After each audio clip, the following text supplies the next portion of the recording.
नमस्कार विद्यार्थियों, मैं डॉक्टर अनुराग सिंह चान हिंदी साहित्य के एक महत्वपूर्ण कालखंड में आपका हार्दिक अभिनंदन एवं स्वागत करता हूँ।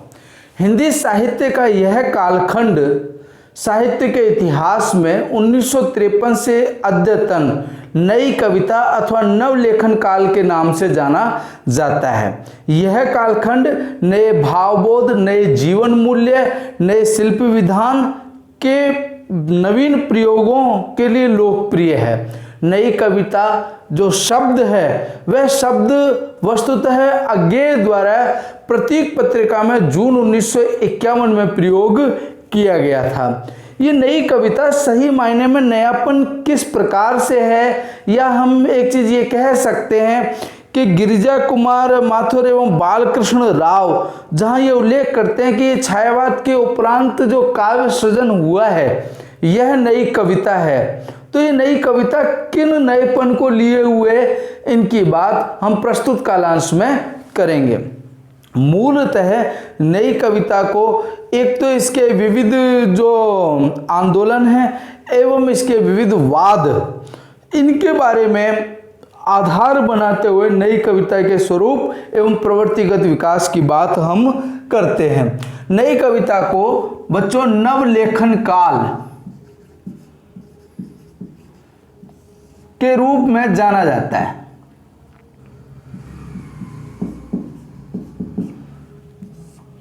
कि ये वास्तव में क्या नयापन लिए हुए थे। तो नई कविता के विविध वाद हैं।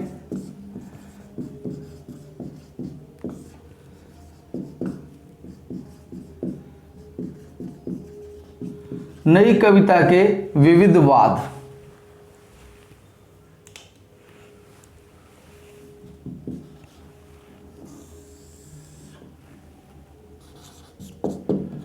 क्रम संख्या,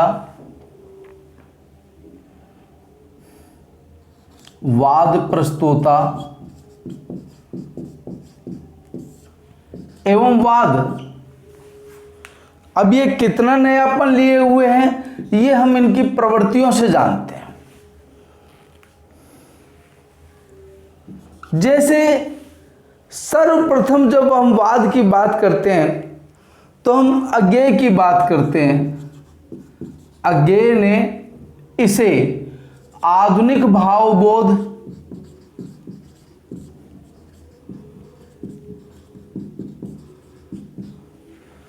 व्यक्तिवाद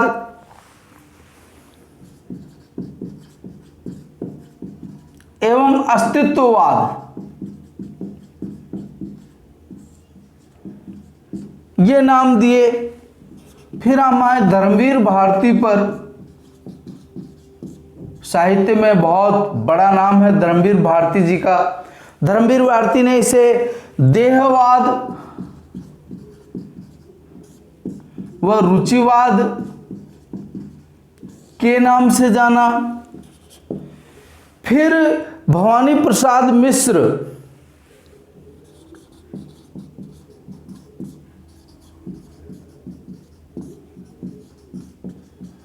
इन्होंने गांधीवाद। बच्चों ये जो वाद हैं ये सही मायने में नई कविता के एक ऐसे आरंभिक स्वरूप को उद्घटित करते हैं जो ये बताते हैं कि इसका क्रमिक विकास किस प्रकार से हुआ। फिर रघुवीर सहाय व सर्वेश्वर दयाल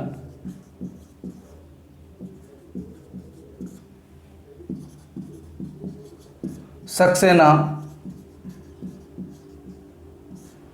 इन्होंने समाजवाद व लोहियावाद ये नाम दिया। इस कालखंड में समाज की बात प्रमुखतः अस्तित्व में आई और इन्होंने समाज को एक नवीन दृष्टिकोण से देखने का प्रयास किया, इन्होंने प्रारंभ किया। वहीं मुक्तिबोध व केदारनाथ सिंह ये मार्क्सवाद और समाजवाद की बात करते हैं। मुक्तिबोध व केदारनाथ सिंह इनका यह वाद बहुत अधिक लोकप्रिय हुआ। मार्क्सवाद व समाजवाद। कार्ल मार्क्स का वह कथन कि दुनिया के मजदूरों एक हो जाओ, कहीं ना कहीं आधुनिक समाजवाद की नींव रखता है। अब जो अज्ञेय हैं, जिन्हें नई कविता का भारतेंदु भी कहा जाता है, इन्होंने नई कविता को किस प्रकार से नयापन दिया, इसकी बात की जाए। नई कविता शब्द का प्रयोग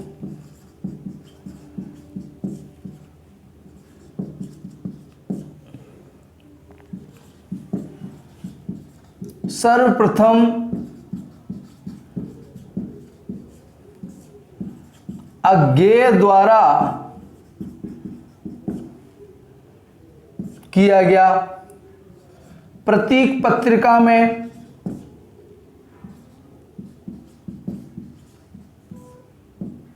वर्ष 1951 में सर्वप्रथम इस शब्द को लिया गया और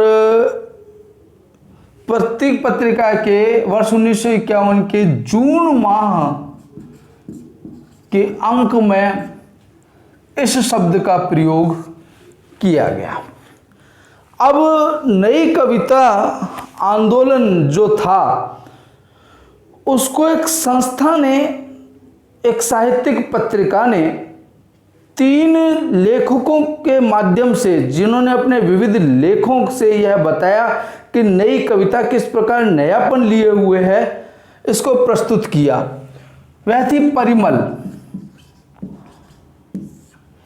वर्ष 1953-54 तक का जो समय है, ये 53-54 तक का समय बहुत अधिक महत्वपूर्ण रहा, क्योंकि इस कालखंड में इस कविता ने ये प्रस्तुत लेख जो बताए, उनके माध्यम से आम जन को यह जानने का अवसर प्राप्त हुआ कि वास्तव में नई कविता किस प्रकार से मुक्त है।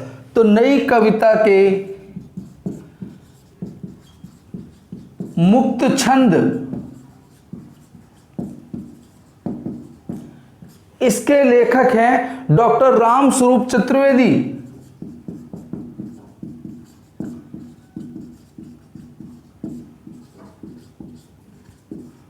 डॉक्टर रामस्वरूप चतुर्वेदी। और जो दूसरे नई कविता के रूप विधान एवं वस्तु तत्व, नई कविता के रूप विधान एवं वस्तु तत्व, इसके लेखक हैं भारत भूषण अग्रवाल।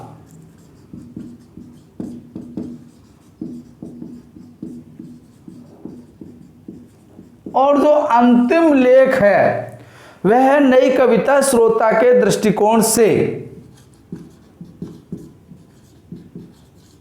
नई कविता श्रोता के दृष्टिकोण से, और इसको लिखा है डॉक्टर ब्रजेश्वर शर्मा ने।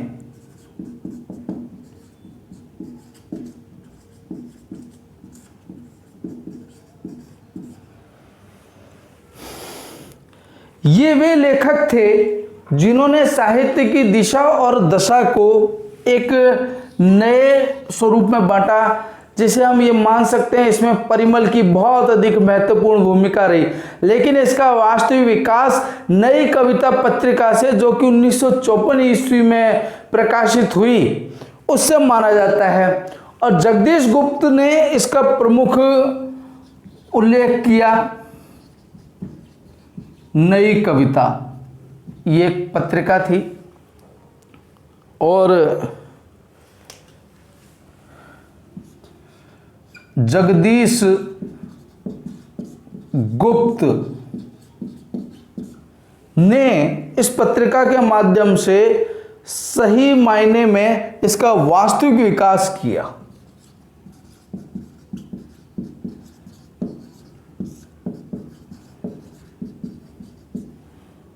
1954 ईस्वी। इन्होंने एक पुस्तक लिखी जिसका नाम था किस्म किस्म, और लगभग इसमें इन्होंने 45 आंदोलनों की बात की। ये जो 45 आंदोलन थे ये इस पुस्तक के प्राण तत्व बने और इन्होंने नई कविता के नएपन को सामने रखा। अब वो आंदोलन कौन कौन से थे वो देखते हैं।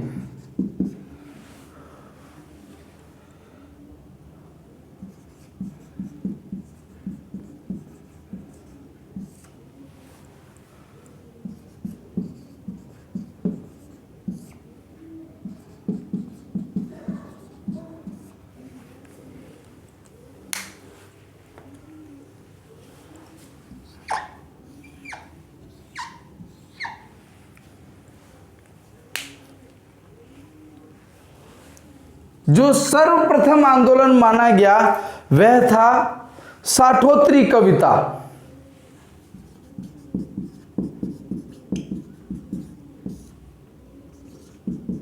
इसके प्रवर्तक हैं ललित गुप्त। देखिए, जहां पत्रिका उपलब्ध होगी वहां पत्रिका के बारे में जानकारी प्रदान की जाएगी, लेकिन इन आंदोलनों का क्रम एवं इसके लेखक ये इसलिए महत्वपूर्ण है क्योंकि नेट एवं अन्य प्रतियोगी परीक्षाओं में ये निरंतर पूछे जाते रहे। फिर नई कविता,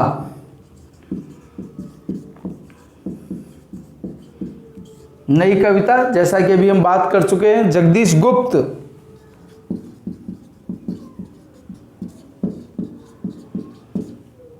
वर्ष 1954। फिर अकविता, जगदीश चतुर्वेदी। जगदीश चतुर्वेदी, और इन्होंने 1965 में अकविता पत्रिका,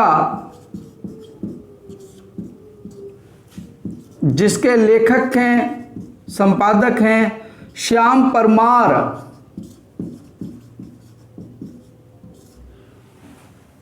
इस आंदोलन की नींव रखी। फिर अगले हैं नवगीत, जो कि राजेंद्र प्रसाद सिंह।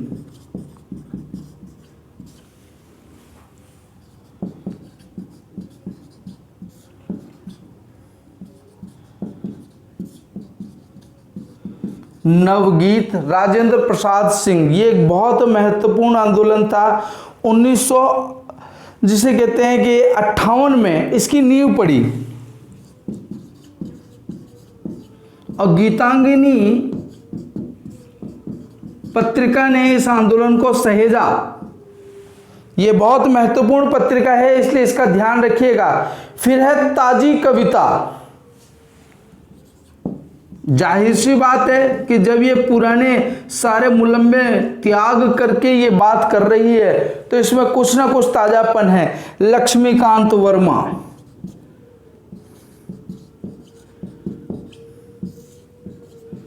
जड़ से जुड़े हुए साहित्यकार माने जाते हैं। और फिर मंत्र कविता,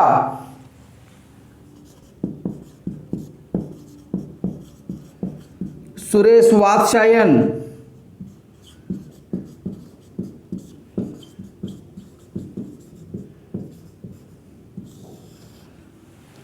मंत्र कविता से तात्पर्य ये नहीं है कि इसमें कुछ मंत्र हैं, ये वस्तुतः मंत्र मुग्ध करती है, इसलिए इसको मंत्र कविता के नाम से माना जाता है। इसकी जीवन मूल्यों के प्रति प्रतिबद्धता है, इसलिए इसे प्रतिबद्ध कविता आंदोलन भी कहा गया।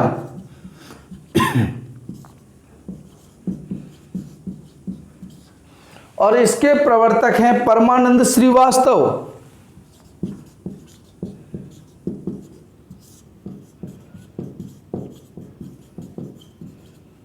परमानंद श्रीवास्तव। फिर जो अगले हैं अस्वीकृत कविता। जाहिर सी बात है कि कुछ लोग हमारी इस विचारधारा से अस्वीकृत भी होंगे, तो उन लोगों ने इसे नाम दिया अस्वीकृत कविता आंदोलन।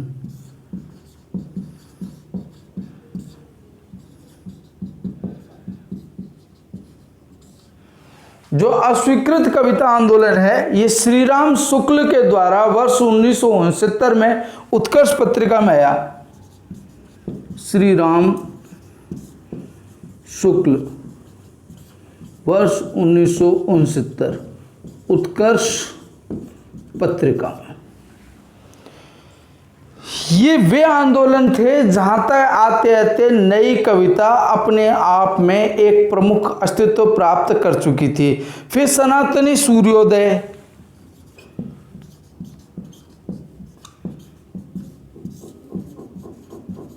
सनातनी सूर्योदय, ये कविता वीरेंद्र कुमार जैन की थी, जो मतलब एक ऐसा आंदोलन लेकर के आए जिसने संस्कारों की पृष्ठभूमि का निर्माण किया।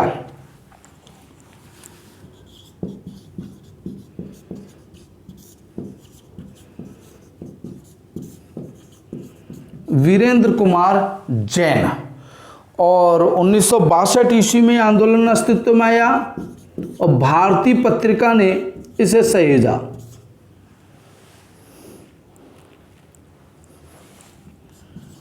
इसके अलावा एक विचार आंदोलन जो काव्य को सोचने समझने की शक्ति प्रदान करता है, जो यह बताता है कि काव्य किस प्रकार से सहिष्णुता, जीवन मूल्य एवं परंपरागत सौंदर्य के साथ आगे बढ़ता है। वह है डॉक्टर नरेंद्र मोहन व doctor Mahip Singh. Doctor Narendra Mohan, doctor Mahip Singh, और इन्होंने 1973 में इस आंदोलन को जन्म दिया। इसके अलावा सहज कविता, जो कि डॉक्टर रविंद्र भ्रमर के द्वारा वर्ष 1967 में सहज कविता पत्रिका के माध्यम से अस्तित्व में आया। फिर समकालीन जो कविता आंदोलन है वह डॉक्टर विशंबर नाथ उपाध्याय के माध्यम से 1976 में अस्तित्व में आया। और फिर जो नई कविता का जो सर्वाधिक मुखर रूप सामने आया वह युयुत्सावादी कविता में श्री राम सिंह सलभ, जो कि इस आंदोलन के प्रवर्तक हैं, के द्वारा 1965 में युयुत्सा जो पत्रिका है उस पत्रिका में यह आंदोलन अस्तित्व में आया। वस्तुतः बच्चों, अज्ञेय के बाद में इस आंदोलन के अंदर विविध प्रकार के कालखंडात्मक विश्लेषण में अनेक साहित्यकारों ने इस तथ्य को स्वीकार किया, इस तथ्य को अंगीकृत किया कि ये कुछ प्रयोगवाद से भिन्न है। और प्रयोगवाद का कई लोग इसे छद्म रूप भी मानते हैं, जिसमें डॉक्टर रामविलास शर्मा एवं नामवर सिंह प्रमुख है, और कुछ इसे प्रयोगवाद से भिन्न मानते हैं, जिनमें श्रीकांत वर्मा व नरेश मेहता है। और एक जो प्रमुख रूप से है कि गिरिजा कुमार माथुर और बालकृष्ण जो राव है, ये छायावाद के उपरांत जो काव्य सृजन हुआ उसे नए काव्य को मानते हैं। फिर एक जो कहीं ना कहीं जो साठोत्तरी कविता है जो 1960 ईस्वी से अस्तित्व में आई, तो उसमें तीन चीजें थी। एक तो निषेधवाचक था, दूसरा संघर्ष प्रधान था, और तीसरा आस्था मूलक था। तो निषेधवाचक में इन्होंने जो समाज में विविध प्रकार की जो साहित्यिक, सामाजिक एवं सांस्कृतिक जो विरोधाभास थे, जो जड़ताएं थी, उन शून्यताओं को छोड़ते हुए आगे बढ़ने की बात की। वहीं इन्होंने आम व्यक्ति के जो जीवन का जो संघर्ष था उस संघर्ष को अपने साहित्य में स्थान दिया, इसलिए संघर्ष प्रधान रहा। परंपरा की स्थापना, जड़ परंपराओं का तो इन्होंने विरोध किया, लेकिन वास्तविक जो जीवन मूल्य थे उन जीवन मूल्यों को, परंपरागत एवं पुरातन जो मान्यताएं थी जो वास्तव में संस्कारों की पोषक बनी, उनको आगे लेकर के ये आगे बढ़े, तो ये आस्था मूलक भी थे। फिर वहां से काव्य थोड़ा सा आगे की ओर बढ़ा, और एक जो अकविता जो आंदोलन माना गया, इसे एंटी काव्य कहा गया, कि ये काव्य कहीं ना कहीं विरोध की बात करता है, इसमें आक्रोशी कवि भी माना गया और फिर ये एक अभिनव नई शैलियों का काव्य कहीं ना कहीं हमारे मन स्थिति को प्रभावित करने लगा और फिर निषेध काव्य के रूप में तो इसे जाना ही जाता है, क्योंकि ये प्रत्येक चीज़ का मुखर विरोध करता है। और ये 1965 के अंदर कुछ अस्तित्व में आया और श्याम परमार इसका उल्लेख करते हैं और वो ये बताते हैं कि नई कविता साहित्य में सही मायने में नयापन लिए हुए है। तो हम एक चीज़ ये देख लेते हैं कि जो साठोत्तरी कविता है इसके 3 रूप हैं। पहला रूप निषेध कविता, ये बहुत अधिक उल्लेखनीय है, इस तथ्य का ध्यान रखिएगा। दूसरा है संघर्ष प्रधान,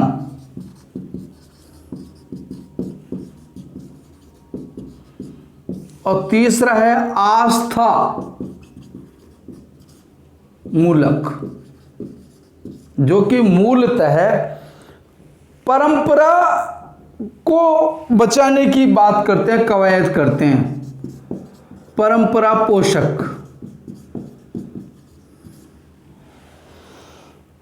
ये साठोत्तरी कविता से इन्होंने उठाया।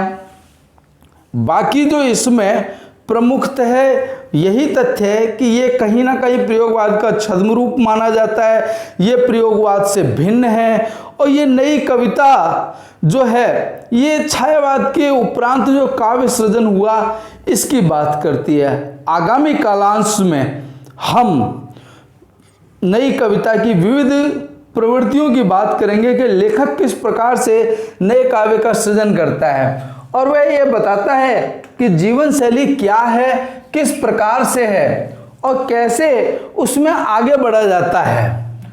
और ये नया जो काव्य है ये किस प्रकार से नयापन लिए हुए, उस नएपन से अपने आप को आज का आधुनिक मानव कैसे जीवन की त्रासदियों एवं विविधताओं से अपने आप को सहेजते हुए प्रस्तुत विषय वस्तु को अंगीकार करता है, उसमें नव प्रयोग की स्वतंत्रता प्रदान करता है, इसके बारे में बात की जाएगी। धन्यवाद।